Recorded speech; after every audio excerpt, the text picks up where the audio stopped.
নমস্কার, আমি জ্যোতিষ সম্রাট বিনয় শাস্ত্রী। আশা করি ঈশ্বরের কৃপায় আপনারা ভালোই আছেন।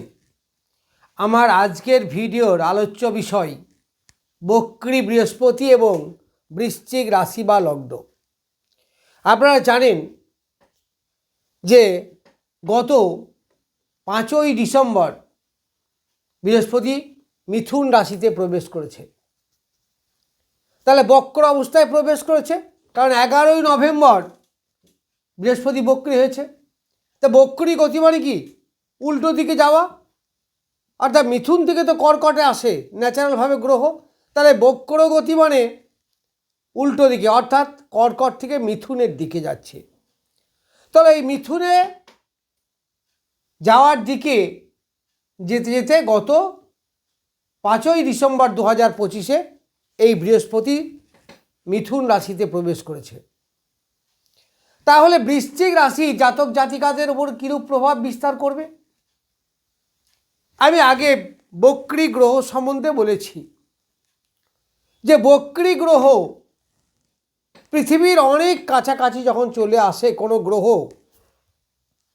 তখন সে বক্রতা প্রাপ্ত বলে মনে হয়। অর্থাৎ 120 ডিগ্রি, সূর্য থেকে 120 ডিগ্রি অ্যাঙ্গুলার ডিস্টেন্সে যখন আসে, এই শব্দটা বোঝাটা একটু কঠিন, যাই হোক,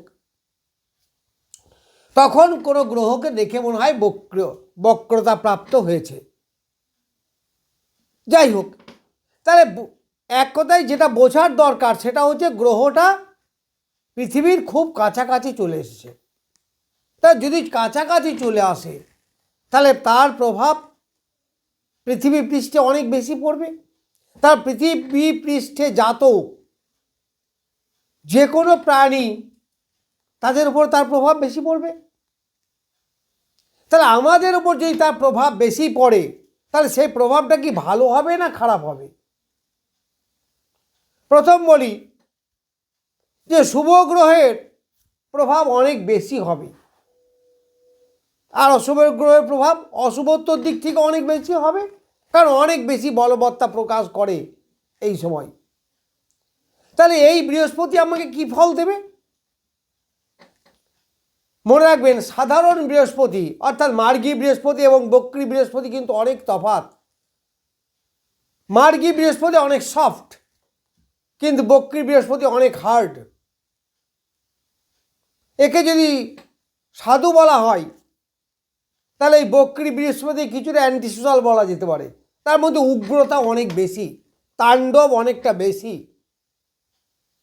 তার ধৈর্যের অভাব অনেক বেশি, দ্রুত যা করবে ঝটপট। অর্থাৎ এর মধ্যে উন্মত্ততা বা অ্যাংরিনেস, ইগোইস্ট, স্ট্রেংথ, এগুলো কিন্তু অনেক বেশি। তার ফল দেওয়ার ক্ষমতাও বেশি। সে যেন তেন প্রকারেণ সফলতা কিন্তু আনবে। যদি সোজা পথে না হয় তাহলে ব্যাকা পথেও আনবে। কারণ এই বৃহস্পতি তো অত ধার্মিক টাইপের নয়। এর মধ্যে আছে উগ্রতা, এর মধ্যে আছে ইগো, এর মধ্যে আছে ডেসপারেটনেস, এইগুলো সব আছে। তাহলে এই বৃহস্পতি কি দেবে বৃশ্চিক রাশি বা লগ্নে জাতক জাতিকাদের? এই বৃহস্পতি দ্বিতীয়পতি, আবার পঞ্চমপতি। তাহলে দ্বিতীয়ের ফল দেবে একটু উন্মত্ততার সঙ্গে, ডেসপারেটলি ভাবে। অর্থাৎ সৎ উপায় অসৎ হয়, যেভাবেই হোক পয়সা কিন্তু আসবে, তবে বেশিরভাগ সৎ থেকে অসৎ উপায়ে আসবে। তার সাধারণ বৃহস্পতি সৎ উপায়ে আনে, কিছুটা উল্টো উল্টো ফল বলা যেতে পারে। আবার পঞ্চম স্থান থেকে প্রেম প্রীতি ভালোবাসা, সেখানের মধ্যে একটা বাক বিতণ্ডা, একটা ব্রেকআপ ভাব, একটু ঝামেলা ঝঞ্ঝাট, পরে শান্তি, এইগুলো আপনারা পাবেন। যে কোনো জিনিসে প্রথম দিকে একটু ঝামেলা ঝঞ্ঝাট সৃষ্টি হবে, পরে অবশ্য সেটা আপনার সফলতার জায়গায় আসবে। এডুকেশন ব্রেক হতেও পারে, তবে সফলতাও কিন্তু আসবে। যেন তেন প্রকারেণ শেষটা কিন্তু এর ভালো হবে। কারণ এই বৃহস্পতি বৃশ্চিক রাশি বা লগ্ন সাপেক্ষে একটা প্রধান গ্রহ, শুভ গ্রহ। তবে শুভ গ্রহটা কি অশুভ হয়ে যাবে? না, অশুভ হবে না, তবে তার বলবত্তার প্রকাশের ভঙ্গিটা কিন্তু একটু আলাদা হবে। আবার অষ্টমের ফলও দেবে। অষ্টমকে আমরা নেগেটিভ মনে করি, কিন্তু নেগেটিভ হলেও সেখানে কিন্তু নেগেটিভ ফল হলেও ফলগুলো কিন্তু আপনি পাবেন। সেই ফলের শুভত্ব অনেকটা আসবে, তবে একটু ব্যাকা পথে আসবে। যেমন যেগুলো সিক্রেট ব্যাপার, সেই ফলগুলো আপনি সাবলীলভাবে পাবেন। প্রাইভেট পার্টের কোনো সমস্যা, শারীরিক সমস্যা, যারা সিক্রেটলি ব্যবসা করতে চান, এই ধরনের সফলতা কিন্তু আপনি পাবেন, তাও সেটা দ্রুতভাবে পাবেন। আবার এই বৃহস্পতি তুলাতে দৃষ্টি দিচ্ছে, তার মানে বৃশ্চিক রাশি বা লগ্নে দ্বাদশে। কোন দৃষ্টি? নবম দৃষ্টি। কারণ গ্রহ যখন বক্রতা প্রাপ্ত হয় তখন তার দৃষ্টিটাও কিন্তু বক্রতা প্রাপ্ত হয়। তাহলে পঞ্চম দৃষ্টি পড়বে কুম্ভ রাশিতে, তার সপ্তম দৃষ্টি পড়বে ধনু রাশিতে, আর নবম দৃষ্টি পড়বে তুলা রাশিতে। তাহলে এই যে রাশিগুলোতে দৃষ্টি পড়ল, সেই রাশিগুলোর শুভত্ব হবে। তাহলে দ্বিতীয় স্থানে দৃষ্টি মানে পারিবারিক সুখ শান্তি আপনি পাবেন, অর্থনৈতিকভাবে আপনার ডেভেলপমেন্ট হবে, যারা বাক্য বীজে ব্যবসা করেন তাদের ডেভেলপ হবে।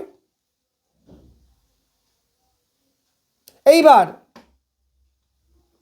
বৃশ্চিক রাশি বা লগ্নের চতুর্থে দৃষ্টি পড়ছে, তাহলে পারিবারিক সুখ শান্তি, গৃহ নির্মাণ, মন মানসিকতা ভালো,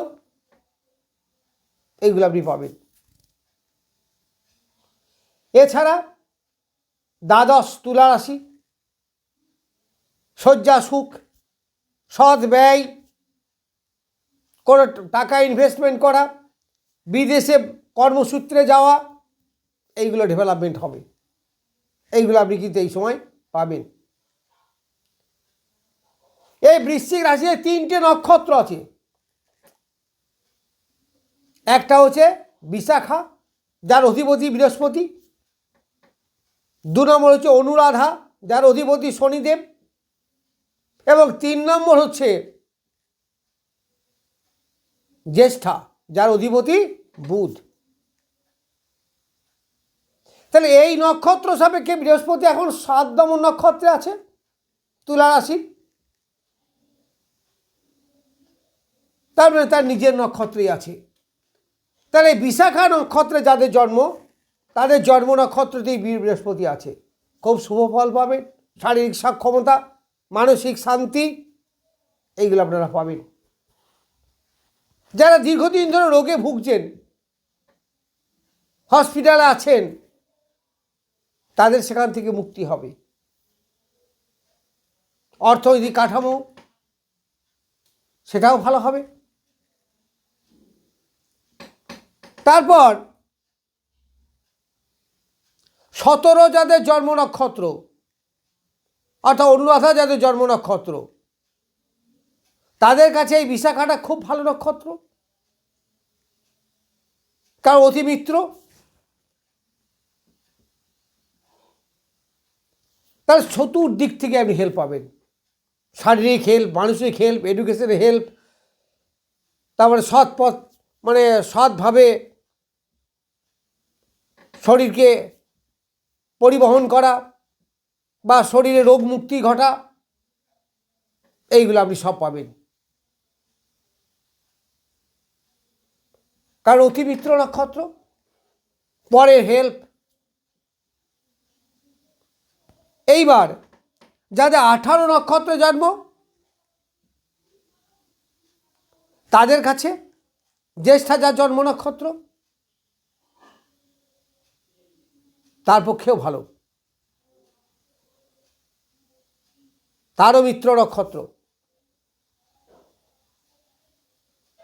তারও অর্থোপার্জন বৃদ্ধি হবে, পারিবারিক সুবিধা হবে, মন মানসিকতার উন্নতি হবে, যারা স্টুডেন্ট তাদের এডুকেশনের সুবিধা হবে, অর্থ উপার্জনের সুবিধা হবে।